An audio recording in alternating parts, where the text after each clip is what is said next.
All right, guys. I was listening to Leah Thomas. So in her perspective, so I think Leah Thomas, I think, is the Olympic athlete that won all those awards in the training that she had done as a trans person in the female Olympics, right? In the swimming, right? I think it was swimming. I think. Anyway, she's like talking about how that it's not really the fact that you're a man or a woman and you're competing. It's the fact that you're training and you're trying to get number one, right?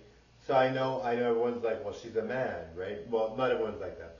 Most people that are trans, supporting of trans, don't think she's a man and think she's trying to do a good thing, right? So I'm supportive of trans and non-binary.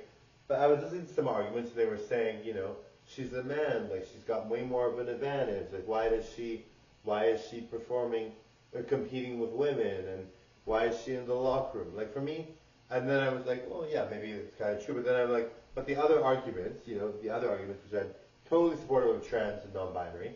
So, and I think if you're a young person, very young, wait till you're 18 or older before you go through any surgeries, right? You don't want to regret it. But anyway, so yeah, so it's basically, I think she was saying that you have to train very hard, whether you're a guy or a girl or whatever, right? You have to train very hard. Like most men can't beat those women, right? Even though the strongest men are very very good in the Olympics, but you know what I mean? Like she's had surgeries and hormones and all that. I think so. Anyway, you know what I mean? And the other thing too that they have to say about that is the locker room thing, right? Like if a lesbian's in the locker room, which happens a lot, right? Then are you gonna kick her out because she's a lesbian? No, right? So the whole point of the whole trans system thing and all that. I mean, I think it's a very I think the debate is very much like one side here and one side there.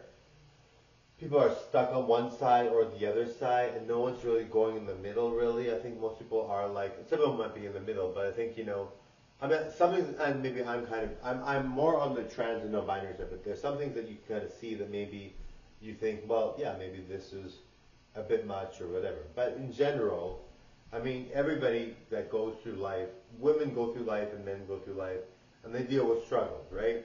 I don't think a trans person being in the situation is going to change it. I mean, there is a point too where it's like if you let men that identify as women go in the women's washroom, something bad can happen. But women deal with these kinds of things all the time, which sucks, obviously. But you know what I mean? So it's not like it's a difference between whether women have to deal with it even more, right? Anyway, thank you for watching. Bye now.